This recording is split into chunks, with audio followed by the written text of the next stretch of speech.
was a little nice outside today, so I decided to read outside.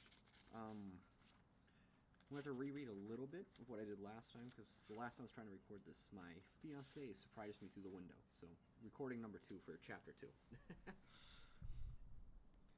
Yesterday afternoon set in misty and cold. I had half a mind to spend it by my study fire, instead of wading through heath and mud to Wuthering Heights. On coming up from dinner, however, NB, I dined between 12 and 1 o'clock. The housekeeper, a matronly lady, taken as a fixture along with the house, could not, or would not, comprehend my request that I might be served at 5. On mounting the stairs with this lazy intention and stepping into the room, I saw a servant girl on her knees, surrounded by brushes and coal scuttles. In raising an infernal dust, she extinguished the flames with heaps of cinders. The spectacle drove me back immediately. I took my hat and, after a 4 miles walk, arrived at Heathcliff's garden gate just in time to escape the first feathery flakes of a snow shower. On that bleak hilltop, the earth was hard, with a black frost, and the air made me shiver through every limb. Being unable to remove the chain, I jumped over, and, running up the flagged causeway bordered with straggling gooseberry bushes, knocked vainly for admittance, till my knuckles tingled and the dogs howled. "Wretched inmates," I ejaculated, mentally.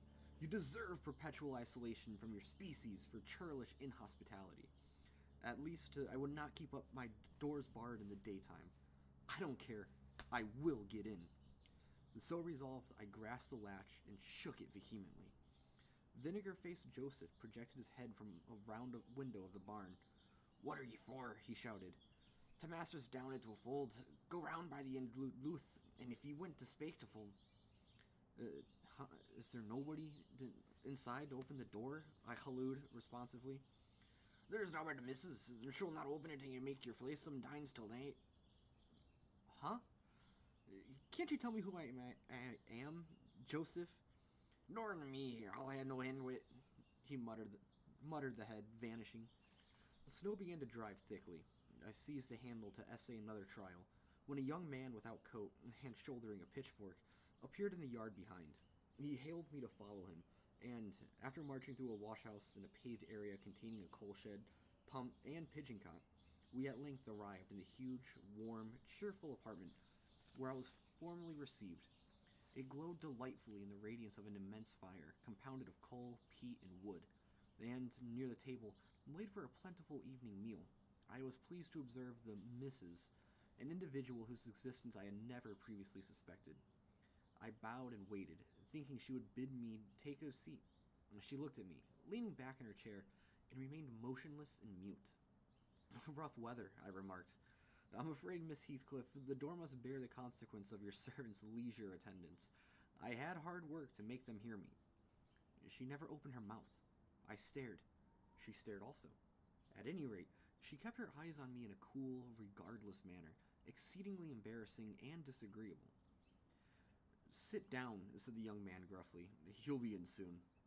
I obeyed, and hemmed, and called the villain Juno, who deigned, at this second interview, to move the extreme tip of her tail in token of owning my acquaintance. "A beautiful animal," I commenced again. "Do you intend parting with the little ones, madame?" "They are not mine," said the amiable hostess, more repellingly than Heathcliff himself could have replied. "Ah, your favorites among these," I continued, turning to an obscure cushion full of something like cats. "Strange choice of favorites," she observed scornfully. Unluckily, it was a heap of dead rabbits. I hemmed once more, and drew closer to the hearth, repeating my comment on the wildness of the evening. "You should not have come out," she said, rising and reaching from the chimney-piece 2 of the painted canisters. Her position before was sheltered from the light. Now I had a distinct view of her whole figure and countenance. She was slender, and apparently scarcely past girlhood, an admirable form, and the most exquisite little face that I have ever had the pleasure of beholding. Small features, very fair, flaxen ringlets, or rather golden, hanging loose on her delicate neck, and eyes, had they been agreeable in expression, that would have been irresistible.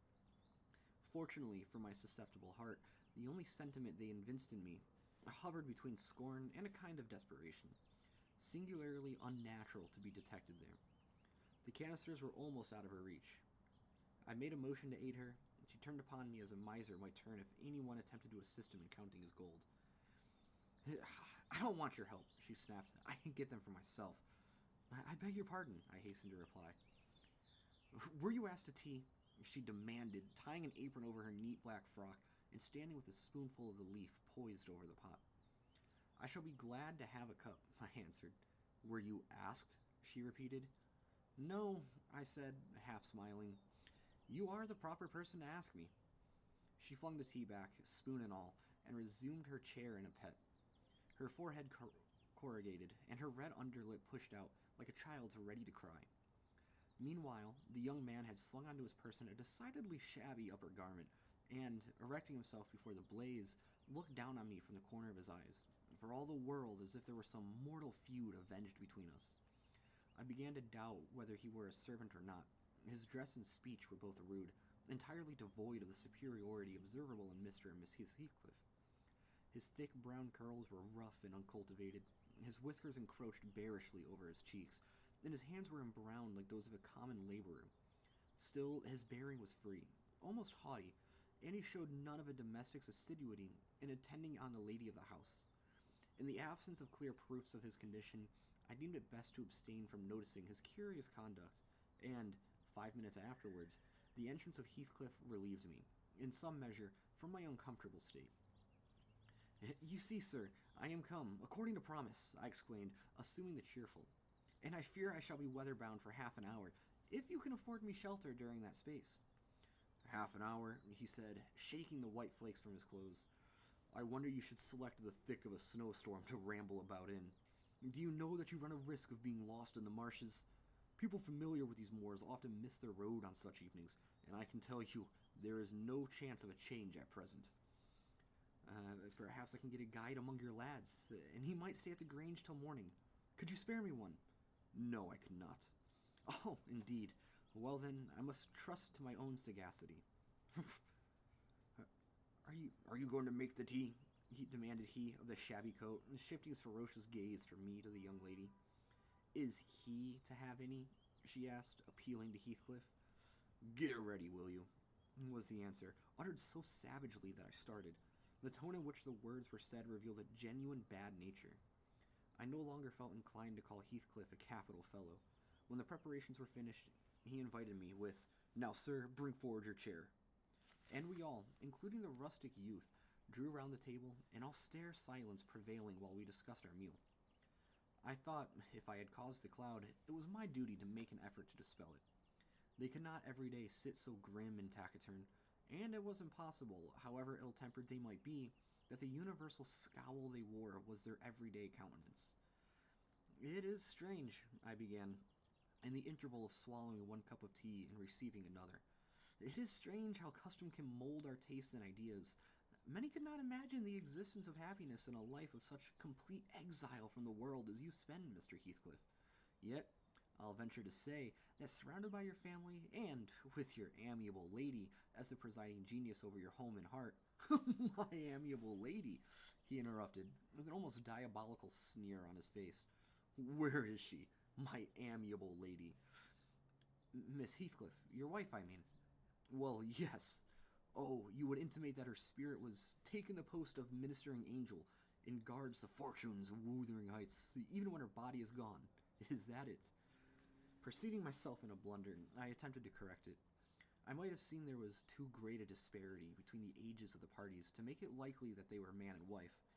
One was about 40, a period of mental vigor at which men seldom cherish the delusion of being married for love by girls.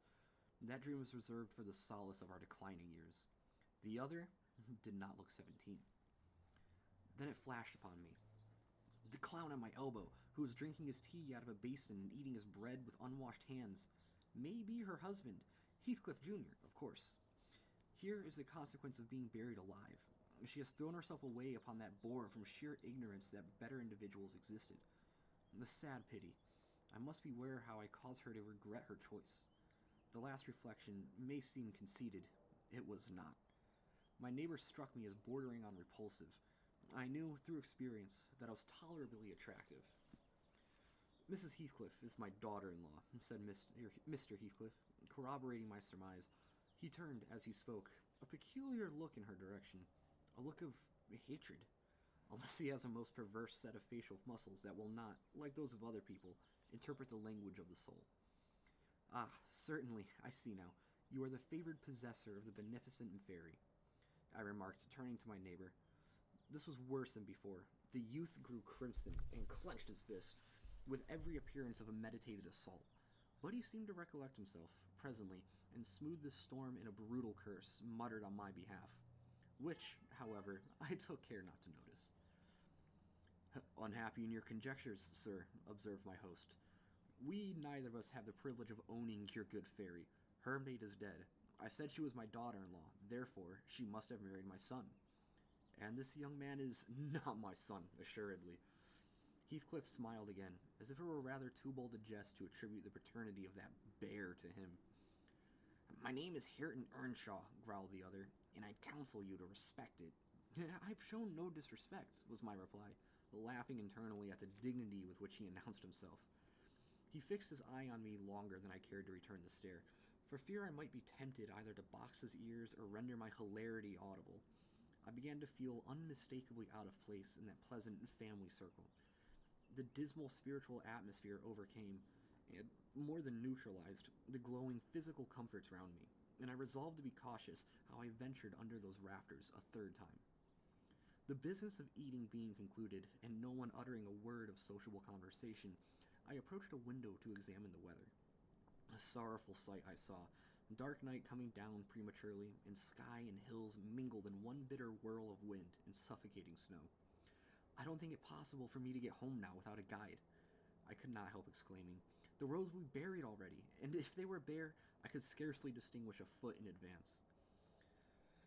Hareton, drive those dozen sheep into the barn porch. They'll be covered if left in the fold all night, and put a plank before them, said Heathcliff. How must I do? I continued, with rising irritation. There was no reply to my question, and on looking round I saw only Joseph bringing in a pair of porridge for the dogs, and Miss Heathcliff leaning over the fire, diverting herself with burning a bundle of matches which had fallen from the chimney-piece as she restored the tea canister to its place. The former, when he had deposited his burden, took a critical survey of the room, and in cracked tones grated out, I wonder how ye can fish until I stand under their idleness, and war when all I'm gone and got, buttering out, and it's now he's talking. You'll never mend your ways, but go right till the devil, like your mother afore ye. I imagined for a moment that this piece of eloquence was addressed to me, and sufficiently enraged, stepped towards the aged rascal with an intention of kicking him out of the door. Miss Heathcliff, however, checked me by her answer. You scandalous old hypocrite, she replied. Are you not afraid of being carried away bodily whenever you mention the devil's name? I warn you to refrain from provoking me, or I'll ask your abduction as a special favor. Stop! Look here, Joseph, she continued, taking a long, dark book from a shelf. I'll show you how far I've progressed in the black art. I shall soon be competent to make a clear house of it. The red cow didn't die by chance, and your rheumatism could hardly be reckoned among provincial visitations. Oh, wicked, gasped the elder. May the Lord deliver us from evil. No, reprobate, you are a castaway. Be off, or I'll hurt you seriously. I'll have you all modeled in wax and clay, and the first who passes the limits I fix shall, I'll not say what he shall be done to you, but you'll see. Go, I'm looking at you. The little witch put a mock malignantly into her beautiful eyes, and Joseph, trembling with sincere horror, hurried out, praying and ejaculating, wicked as he went. I thought her conduct must be prompted by a species of dreary fun, and now that we were alone, I endeavored to interest her in my distress. Miss Heathcliff, I said earnestly, you must excuse me for troubling you. I presume, because with that face, I'm sure you cannot help being good-hearted. Do point out some landmarks by which I may know my way home. I have no more idea how to get there than you would have how to get to London. Take the road you came, she answered, ensconcing herself in a chair, with a candle and the long book open before her. It is brief advice, but as sound as I can give. Then, if you hear of me being discovered dead in a bog or a pit full of snow, your conscience won't whisper that it is partially your fault? How so? I cannot escort you. They wouldn't let me go to the end of the garden wall. You! I should be sorry to ask you to cross the threshold for my convenience on such a night, I cried. I want you to tell me my way, not to show it, or else to persuade Mr. Heathcliff to give me a guide. Who? There is himself? Earnshaw, Zilla, Joseph, and I. Which would you have? Are there no boys at the farm? No, those are all. Then it follows that I am compelled to stay. That you may settle with your hosts. I have nothing to do with it. I hope it will be a lesson to you to make no more rash journeys on these hills, cried Heathcliff's stern voice from the kitchen entrance. As to staying here, I don't keep accommodations for visitors. You must share a bed with Hareton or Joseph if you do. I can sleep on a chair in this room, I replied. No, no, a stranger is a stranger, be he rich or poor. It will not suit me to permit anyone the range of the place while I am off guard, said the unmannerly wretch. With this insult, my patience was at end.